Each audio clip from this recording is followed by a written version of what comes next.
오늘은 바울이 밀레도에서 했던 고별 설교 두 번째 시간입니다. 바울이 에베소 지역에서 목회를 하다가 다른 지역들을 쭉 돌아보고 주로 이제 고린도를 돌아보고 예루살렘으로 올라가기로 결정을 합니다. 성령께서 예루살렘으로 이끌어 가신 것이죠.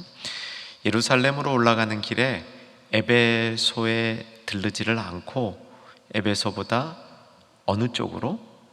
남쪽으로 한 1시간 정도 떨어져 있는 밀레도에 들러서 에베소의 장로님들을, 감독들을 그곳으로 불러서 고별 설교를 하는 겁니다. 왜 그랬다고 성경에 되어 있었죠? 지체하지 않으려고. 오순절 전에 예루살렘에 꼭 먼저 들어가려고 시간을 절약하려고 밀레도로 장로들을 불러서 고별 설교를 했다는 것이죠. 여러분들은 설교를 듣는 분들이지 설교를 하는 분들은 아니지 않습니까? 근데 설교를 쭉 하는 제 경우에는 마지막 설교를 한다 이렇게 생각을 해보면 마음이 특별합니다. 언젠가 그런 때가 오겠죠. 마지막 설교를 해야 될 때, 이 마지막 설교를 어떻게 할까 이런 생각을 하면 정말 여러 가지 마음들이 교차하기 때문에 바울의 마음을 잘 알 수 있을 것 같습니다. 특별히 바울은 이때 성령님의 인도하심으로 에베소에 있는 그 장로님들, 에베소 성도들을 대표하는 그분들에게 마지막 설교를 하고 있었습니다. 더 이상 이분들을 만날 일이 없다는 확신을 가지고 있었던 것이죠. 그래서 바울의 설교의 이 전체적인 분위기는 굉장히 애잔합니다. 그리고 가슴이 뭉클하고요. 설교를 듣는 분들 입장에서는 참 바울 이 선생님에게, 사도에게 미안한 마음이 들 것 같아요. 그러니까 바울도 물론 이제 미안한 마음, 자신의 공치사를 하려는 의도는 전혀 없었지만 굉장히 비장한 마음으로 설교를 하고 있는 겁니다. 오늘 읽었던 본문의 요지는 바울은 고난을 자처한 사람으로 보입니다. 22절과 23절을 보겠습니다. 22절, 23절 같이 한번 달아서 읽습니다. 보라, 이제 나는 성령에 매여 예루살렘으로 가는데 거기서 무슨 일을 당할지 알지 못하노라. 오직 성령이 각 성에서 내게 증언하여 결박과 환난이 나를 기다린다 하시나. 예루살렘에 헌금을 가지고 올라가고 있습니다. 사도행전은 안 나오고요. 다른 서신서에 보면 이제 그 헌금을 모아서 올라가는데 기껏 헌금 모아가지고 올라갔는데 박대당했다 이렇게 생각해 보면 좀 아찔하죠. 예루살렘 교회에서 그 헌금을 거부할 수도 있는 상황이고요. 또 헌금을 가지고 올라가는 길들, 그 여정이 수월치 않았음을 보여주고 있는데 바울은 그것을 자처하면서 이 예루살렘으로 올라가고 있습니다. 특이하죠. 여러분 혹시 잠시 한번 여러분의 과거를 돌려보면서 뻔히 힘들 줄 알면서 자처해서 해본 일들이 어떤 일이 있습니까?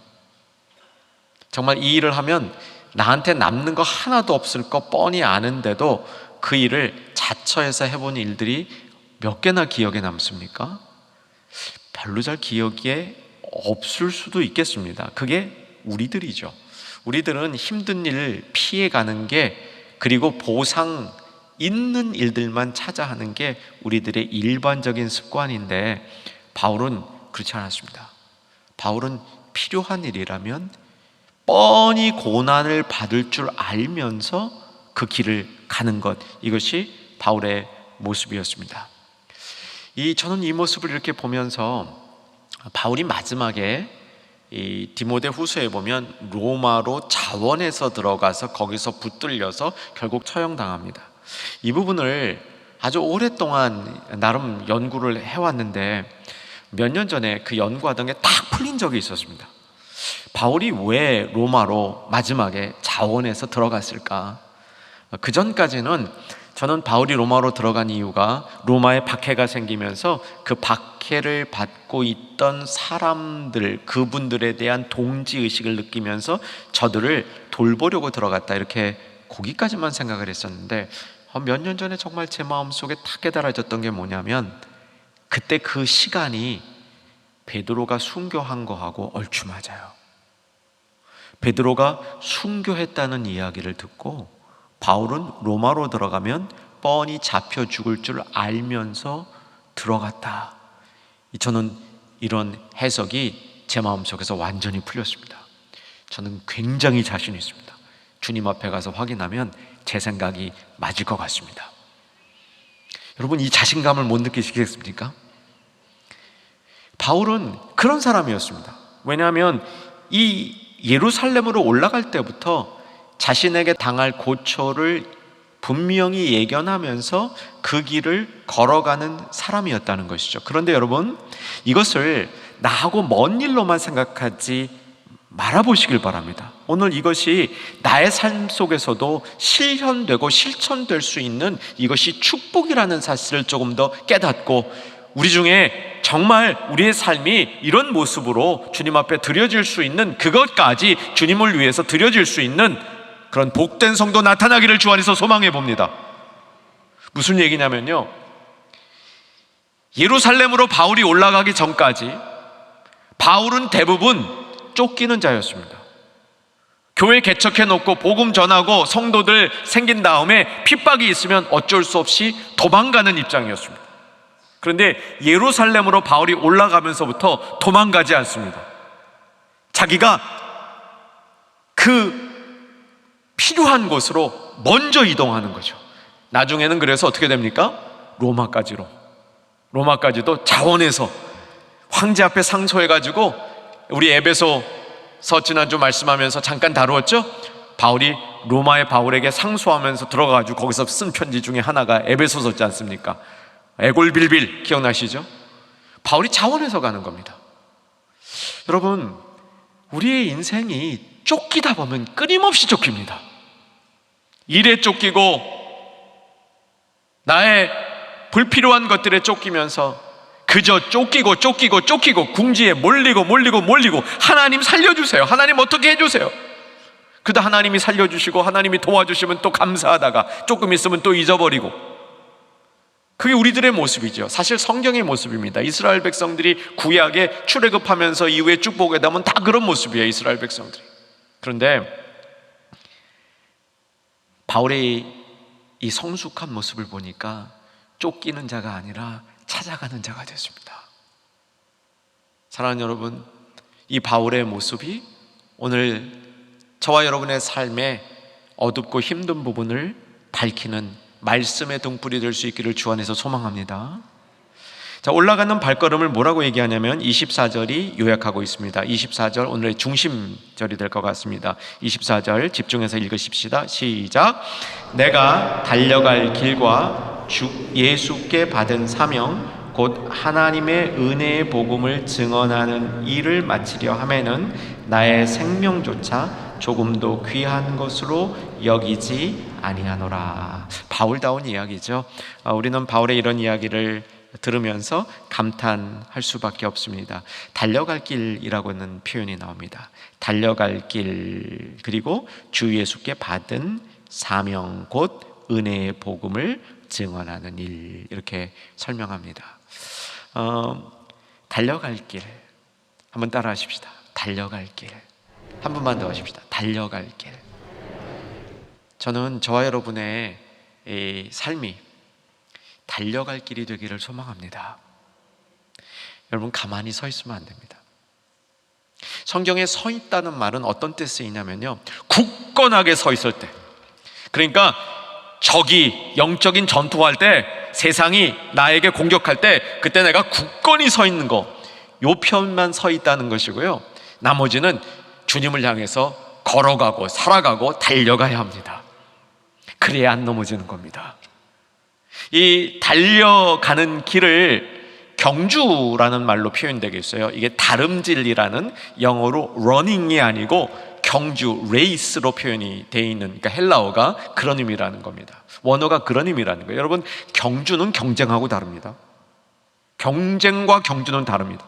경쟁은 이기는 거예요. 혼자 1등 하는 게 중요합니다. 그런데 경주는, 계속 말씀드리죠, 경주의 특징은 뭐예요? 완주하는 겁니다. 목표까지 가는 겁니다. 그리고 이 다름질의 특징은 뭐냐면 목적지가 분명한 겁니다. 냅다 아무데나 뛰어가는 것이 아니죠. 여러분, 고린도 전서 9장 26절 한번 빨리 찾을까요? 고린도 전서 9장 26절. 고린도 전서 9장 26절로 이동해 보시면 바울이 다름질하는 그 달리기의 모습을 쓰고 있는데, 고린도 전서 9장 26절 찾으셨죠? 읽습니다. 그러므로 나는 다름질하기를 향방 없는 것 같이 아니하고 싸우기를 허공에 치는 것 같이 아니하며. 여러분, 이게 믿는 사람들 경주의 모습입니다. 아무데나 냅다 뛰어나가는 거 아니죠. 여러분, 가끔 그런 그 충동이나 경험도 있을지 몰라요. 너무 급하니까 밖으로 간 다음에 어디로 갈지도 모르고 일단 뛰고 보는 거야. 오른쪽 왼쪽 구별도 안 하고 일단 뛰고 보는 거야. 그러면 안 돼요. 마음은 급해서 뛰고 싶어도 내가 갈 방향이 정해지고 뛰어야 되는 거죠. 바울이 달려갈 길 마치고 했을 때 이 달려갈 길은 목적지가 분명히 있는 경주입니다. 어디로 가야 되는지 아는 경주입니다. 사랑하는 여러분, 이렇게만 돼도요, 인생이 덜 힘듭니다. 인생이 덜 힘들어요. 오히려 인생은요, 어쩌면 너무 편해서 그냥 그 자리에 머물러 있는 게 더 힘들 수도 있습니다. 조금 피곤하고 고통스러워도 목적지가 분명히 있어서 달려가는 인생이 복된 인생입니다. 사랑하는 충현의 가족들, 경주하는 것을 잊지 아니하는 저와 여러분 되기를 주 안에서 소망합니다. 바른 목적지로, 바울에게 있어서는 예루살렘이었죠. 환난과 핍박 가는 길마다 있었고, 도착해서도 내가 과연 그 교회로부터 받아들여질지 물음표가 많이 붙어있는 어려운 여정을 하면서, 그러나 바울에게는 비록 어려워도 이게 주님의 부르심이라는 걸 안 겁니다. 이게 내가 달려가야 될 길이라는 걸 알고 완주해야 되는 그 목표인 것을 알면서 달려가게 되었던 것이죠. 바울은 이 길을 달려가면서 이 길의 가치가 다른 어떤 것보다도 중요하다고 생각했습니다. 그래서 자기의 생명도 아끼지 않았다, 이렇게 설명을 합니다. 사실 생명도 아끼지 아니할 만한 일들이 있다는 것은 그렇게 흔한 일은 아닌 것 같습니다. 그런데 바울이 여기서 얘기하는 것은 자신의 사명이 생명보다 더 귀한 가치가 있다, 이렇게 도전하고 있는 겁니다. 사랑하는 여러분, 바울의 이 모습이 우리에게 적어도 도전은 되었으면 좋겠습니다. 나도 좀 그렇게 해보고 싶다. 비록 내가 여태까지 잘 그러지 못했고 말로만 그런 척 했지만 정말 바울의 이런 모습이 나에게 귀감이 되었으면 좋겠다. 오늘 저녁에 이 마음은 우리가 가져봤으면 좋겠습니다. 사랑하는 충현의 모든 가족들, 주님 앞에 나오고 말씀을 들을 때마다, 우리가 예배할 때마다 우리가 예배를 소중히 여기는 이유는 그 예배를 통해서 하나님 앞으로 돌이킬 수 있기 때문입니다. 회개할 수 있기 때문이죠. 회개가 반성하는 것이 회개의 핵심이 아니라 하나님 앞에 돌이키는 것이 회개의 모습이라는 사실을 다시 한번 기억했으면 좋겠습니다. 2주 전 말씀이라 아마 거의 기억들 못하겠는데, 바울이 앞에 고별 설교를 하면서 정말 바울이 기대했던 건 뭐냐면, 에베소에서 목회하면서 성도들에게 기대했던 것은, 자신이 하려고 했던 것은 회개와 믿음을 갖게 하는 거라 그랬습니다. 그러니까 하나님 앞에 돌이키고 하나님 앞에 내가 좀 더 좋은 믿음을 갖도록 하는 것이 바울의 열망이었다는 것입니다. 그 마음으로 예루살렘까지 달려가는 거죠. 다시 한번 24절을 보시면 달려갈 길 다음에, 요게 이제 성경을 읽으시면서 요런 기법을 이해해 두시면 좋아요. A와 B, 이렇게 A와 B 이렇게 연결되어 있을 때 B가 A를 풀이하는 경우가 종종 있습니다. 그러니까 여기 보면 달려갈 길과 주 예수께 받은 사명 곧 하나님의 은혜의 복음을 증언하는 일, 이게 A와 B 관계란 말이에요.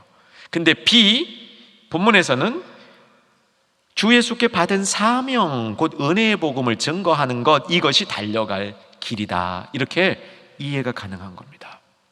그래서 바울은 사명을 위해서 살았다, 사명을 위해서 산 사람이다, 이렇게 정리해 볼 수 있습니다.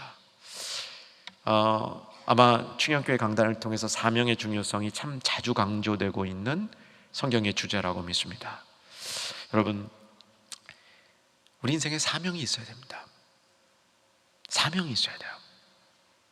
사명을 꼭 놓치지 아니하시고, 사명이 불투명하게 살았던 충현의 가족들이 있다면 내 삶의 자리에서 주님이 주시는 사명을 반드시 확인하고 살아가는, 그래야 다름질질이 헛된 방향으로 마구 뛰어다니는 것이 아니라 목표를 향하여 갈 수 있는 그 힘은 사명이 있기 때문입니다. 여러분, 코로나 시대를 혼돈의 시대라고 볼 수 있죠. 사실 코로나가 없어도 우리가 사는 이 시대는 혼돈의 시기입니다. 뭐 하나 우리가 정말 집중해서 살아가기가 어려운 이 시대이니만큼 우리 인생에 사명이 필요합니다. 바울 같은 사람만 사명 갖고 사는 게 아니란 말입니다. 모든 성도들은 사명을 갖고 살아야 한다는 사실을 기억해 주십시오. 그래서 이 사명에 대해서 오늘 바울이 말한 이 사명을 통해서 우리의 사명을 조금 점검해 볼 필요가 있겠습니다. 여기 사명이란 말을 조금 이제 헬라어까지 동원해 보겠습니다. 이 디아코니아라는 말을 들어보셨어야 됩니다. 아니면 지금 들어서 잊지 마시기를 소망합니다. 디아코니아는 이게 이제 집사를 디컨이라고 부르거든요. 그거랑 이렇게 좀 같은 말인데, 섬기다 이런 뜻으로 번역이 돼요. 섬기다. 그래서 사명은 기본적으로 섬기는 겁니다. 사명은 내가 이루려는 목적, 이 개념 첫 번째 있는 것이 아니고, 사명 그랬으면 그 사명은 섬기는 거다, 이 범주 안에서 우리 사명을 생각해야 됩니다. 내가 사명이 있다, 내가 어떤 일을 사명으로 한다 했을 때 그 자세는 반드시 섬기는 겁니다. 주장하는 것이 아니고, 쟁취하는 것이 아니고, 누리는 게 아니고, 사명은 섬기는 것입니다. 따라 하십시다. 사명은 섬기는 것이다. 잊지 마십시오. 사명일 때는 그것이 내가 사명으로 감당한다 했을 때는 섬기는 거예요.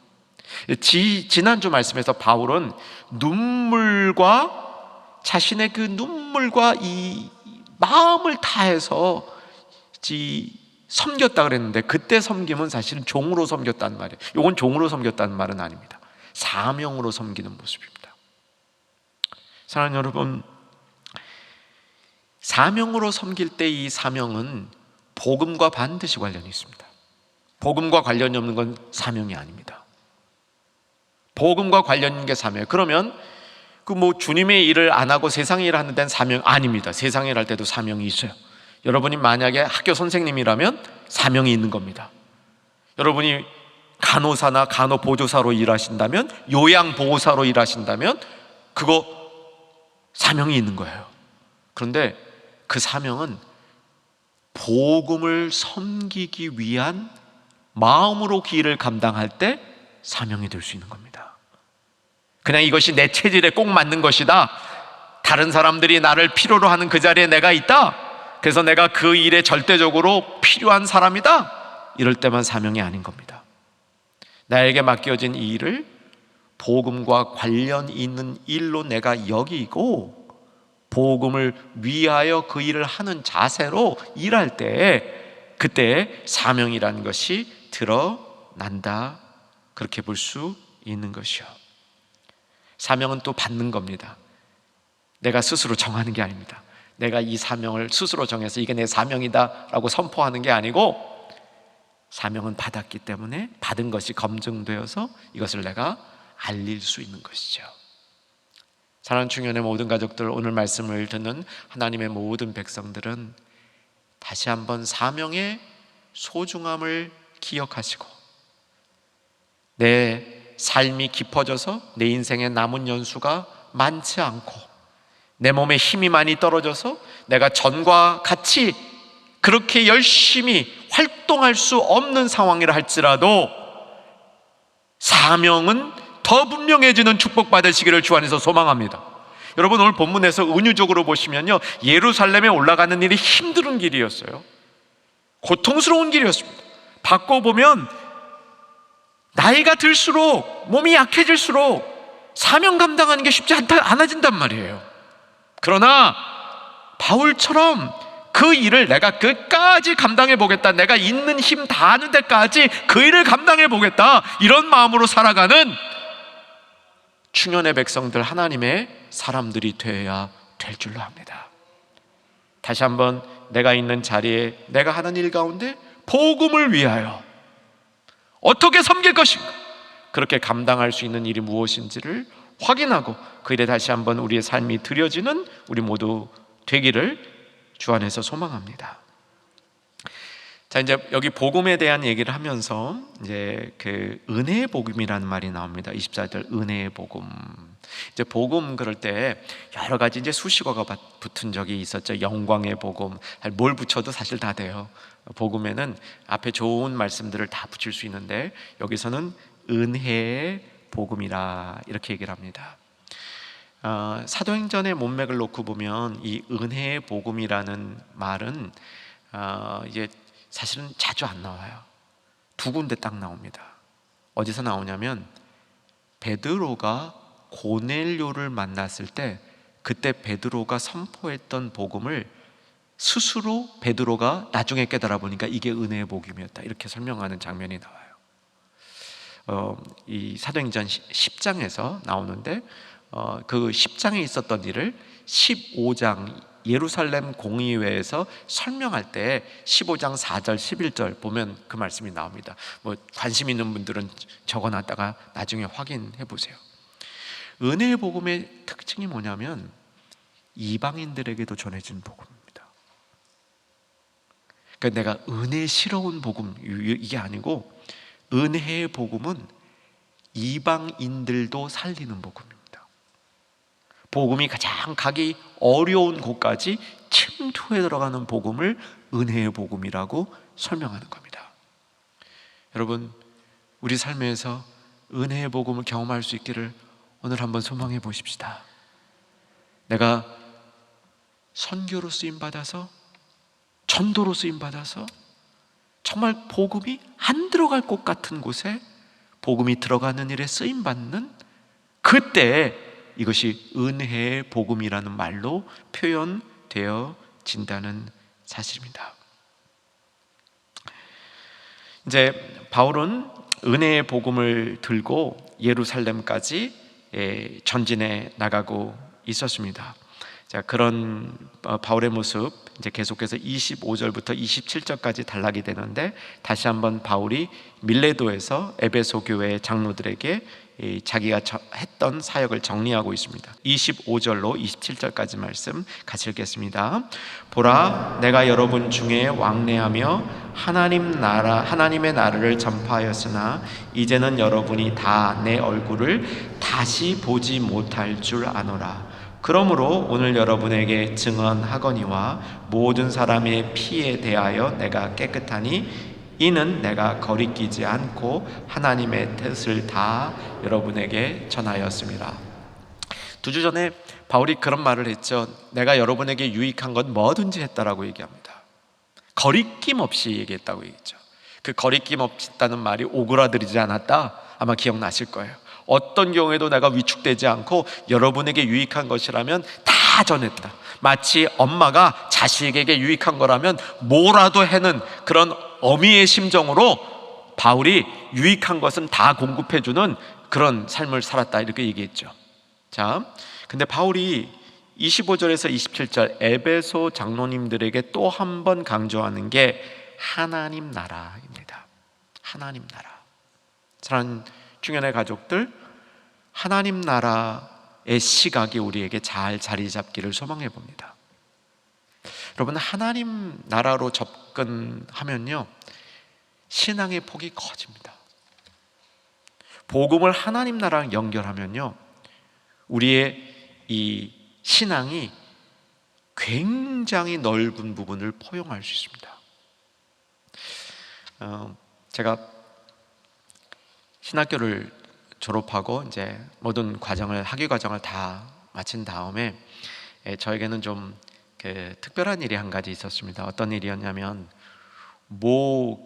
학교죠. 신학교. 제가 졸업한 미시간주에 있는 칼빈 신학대학원에서 신약학 교수를 청빙하는데 제가 최종 2명 후보 가운데 들어갔습니다. 그런데 제 착각인지 모르지만 제가 이 다른 교수님, 그러니까 이제 그 당시에 새로운 교수를 뽑는 그 커미티 멤버들에게 있어서 다른 지원자보다 조금 더 좋은 위치에 있었던 것 같습니다. 왜냐하면 현직 교수님들이 저를 선호했거든요. 결과는 안 됐습니다. 이게 여러분들에게 얼마나 복인 줄 아셔야 됩니다. 그 이후에 사실 저는 이 목회자로 부름받았다는 사실을 점점 깨닫게 되면서 그때 정말 안 된 게 감사하다라는 생각이 들었습니다. 근데 처음에는 안 됐다 그러니까 좀 기분이 나쁘더라고요. 근데 기분이 안 나빠졌습니다. 왜냐하면 저 대신 된 다른 지원자, 그 분이 써놓은 글을 보니까 저보다 훨씬 나은 분 같아요. 그걸 어떻게 제가 확인을 했냐면, 그분이 하나님 나라에 대해서 쭉 이렇게 설명한 이제 글을 보니까 저보다 깨달음이 훨씬 깊다라는 생각이 들었습니다. 그 이후로 저도 하나님 나라에 대해 더 열심히 공부하는 계기가 되긴 했습니다. 여러분, 하나님 나라는요, 하나님의 주권이 중요합니다. 하나님의 주권을 우리가 인정하고 살면 우리의 삶에 얽매임이 훨씬 줄어듭니다. 우리가 얽매일 때마다 내가 내 주권으로 살고 있는 모습 아닌가 점검해 보면 참 내가 내 주권대로 살아서 그래요. 하나님 주권대로 살면 우리가 얽매이는 일이 훨씬 줄어듭니다. 여러분, 하나님 주권대로 이 세상이 움직여지는 줄 믿으시죠? 근데 그걸 자꾸 머리로밖에 안 믿어서 그래요. 그 이제 우리의 삶 가운데 옮겨오는 데까지 시간이 걸려서 그렇습니다.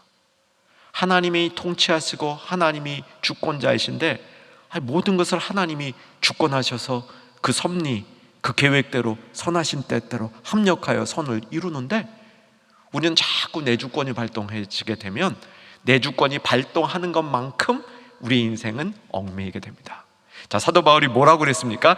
나는 성령에 매여 예루살렘으로 가는 길이 고난이 있다 할지라도 그 길을 간다. 22절 23절입니다 성령에 매여야지 내 주권에 스스로 매이는 어리석은 삶이 안 돼야 되는 사실, 여러분 다시 한번 기억하시기 바랍니다. 하나님 나라의 복음, 하나님 나라의 일들, 여러분 우리 삶을 통하여 하나님 나라의 일이 이루어질 때, 하나님 나라의 일을 소망할 때 우리의 신앙의 눈이 훨씬 넓어진다는 사실을 기억할 수 있기 바랍니다. 그래서 바울은 하나님 나라를 전파했다, 이것이 에베소 장로들에게 요약해 주는 부분인 것이죠. 27절부터는 이제 본격적으로 교회의 지도자인 장로, 감독들을 위하여 주는 말씀입니다. 28절입니다. 여러분은 자기를 위하여 또는 온 양떼를 위하여 삼가라. 삼가라는 것이 이 핵심적인 명령입니다. 교회의 지도자는 삼가할 수 있어야 합니다. 이 삼가한다는 말은 이 정신을 차리고 잘 주목하여 지켜본다, 이런 뜻이죠. 자기의 이 본성대로 나의 마음의 느낌대로 행하지 않는 모습인 것이죠. 성령이 그들 가운데 여러분을 감독자로 삼고 하나님이 자기 피로 사신 교회를 보살피게 하셨느니라. 교회관이 뚜렷하죠. 교회관이 뚜렷합니다. 하나님이 자기 피로, 사실 예수님의 피인데, 그렇죠? 예수님의 피인데 하나님 아버지와 아들 예수님이 동일시되어 있는 모습으로 볼 수 있겠죠? 하나님이 자기 피로 사신 교회를 돌보게 하셨다라고 선포하는 거죠. 자, 29절 30절, 이제 앞으로 일어날 일을 예견하고 있습니다. 29절 30절 같이 읽겠습니다. 시작. 내가 떠난 후에 사나운 이리가 여러분에게 들어와서 그 양떼를 아끼지 아니하며 또한 여러분 중에서도 제자들을 끌어 자기를 따르게 하고 어그러진 말을 하는 사람들이 일어날 줄을 내가 아노라. 미래를 내다보니까 걱정이었습니다. 그 걱정은 그릇된 가르침이 들어올 것에 대한 걱정이었습니다. 사실 우리 이 부분은 자세히 다뤘어요. 어디서? 디모데전서, 디모데후서, 디도서에서. 바른 교훈, 신의경, 바른 교훈, 신중함과 의로움과 경건함. 예, 바르지 못한 교훈이 들어올 것을 예견하고 있었던 거예요. 사실 이 시대가 마찬가지죠. 계속 바르지 못한 교훈은 교회 안으로 들어오고 있습니다. 교회 안으로 막 치고 들어올 뿐만 아니라 하는데 이 사회를 가득 채워가지고 그게 스며들어오도록 들어오는 거예요. 이게 이제 성경이 어떤 표현을 쓰냐면 이렇게 스며들어오는 것을 이 냄새나 연기 같은 것이 이 문틈으로 들어오듯이 들어온다, 이렇게 표현을 하는 거예요. 교회 지도자들의 임무는, 교회 정말 교회를 사랑하는 사람들의 임무는 교회에 어그러진 가르침이 들어오지 않도록 하는 겁니다. 교회에 어그러진 가르침이 교회에 들어와서 교회의 중심적인 가르침인 양 되지 않도록 해야 되는 거죠. 그래서 깨어 있으라는 겁니다. 그래서 말씀을 잘 알아야 된다는 겁니다. 말씀의 내용이 무엇인지 구구절절히 외우는 것도 중요합니다. 저는 우리 충영교회의 금요 예배 전통에서, 금요 집회 전통에서 성경 암송하는 것이 참 좋습니다. 그래서 성경 암송하는데 긴 암송을 해도요, 저는 좋습니다. 지난번 유아 세례를 받는데, 유아 세례를 받기 전에 부모 교육을 합니다. 부모 교육을 조금 세게 하는 편이에요. 4주를 교육을 받아야 됩니다. 그리고 그냥 끝나지 않고요, 이 4주 교육을 하면서 이 자녀들이 교회에서 자라나는데 필요한 바람이 무엇인지를 적어내라고 그럽니다. 그런데 그 안에 적어낸 부모 가운데 몇 명이 아이 때부터 성경 암송 좀 훈련시켜 주세요, 그거였어요. 야, 이 꼬맹이 때부터 성경 암송 훈련시켜줘야 되는 거예요. 근데 성경을 암송하고 성경을 많이 배우고 제자 훈련을 받고, 여러분 이거 다 필요합니다. 근데 그 결론이 뭐여야 돼요? 총명이 생겨야 돼요. 분별력이 생겨야 됩니다. 그래서 이게 하나님의 말씀인지 하나님의 말씀이 아닌지, 이거를 전달하는 방식이 바른 건지 아닌지, 여러분들이 그거를 잘 깨달아야 교회가 든든히 서는 겁니다. 여러분, 교회에서 직분을 받기를 사모하는 마음이 우리 충영교회에 이어지기를 주 안에서 소망합니다. 그리고 이번에 훈련받은 분들을 통해서 모든 충현의 직분자들이 정말 하나님의 말씀을 바르게 분별해서 어그러진 말이 교회에 자리 잡지 못하도록 그렇게 쓰임받는 복된 성도들이 되어야 한다는 사실이죠. 자, 이제 말씀을 정돈해 나갑니다. 바울은 이 일을 위해서 31절 눈물로 훈계했다, 이것을 기억하라라고 얘기를 합니다. 그리고 32절에 이제 마지막 이 정돈으로 가고 있습니다.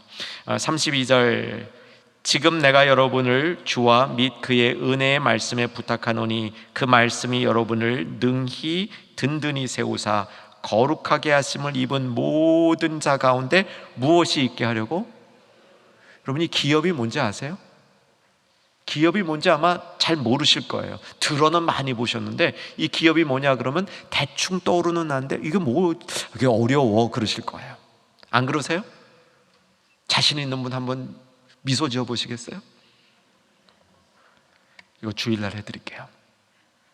이번 오는 주일날 이 문제를 좀 같이 한번 말씀으로 다뤄보겠습니다. 기업이란 게 뭔가.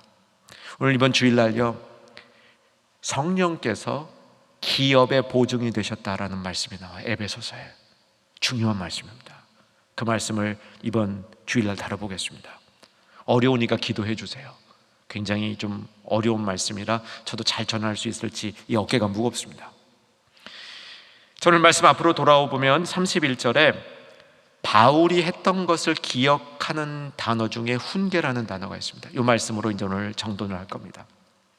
바울은 에베소서에 있는 성도들이 훈계한 것을 잘 기억해 줄 수 있기를 바라고 있었습니다. 그런데 눈여겨보시면 무엇으로 훈계했는가 내용이 아니고 바울이 훈계하던 그 모습, 다른 사람을 경고하면서 세워주려고 노력했던 바울의 그 애정 어리고 간절한 그 모습을 기억하라라고 얘기를 하는 겁니다.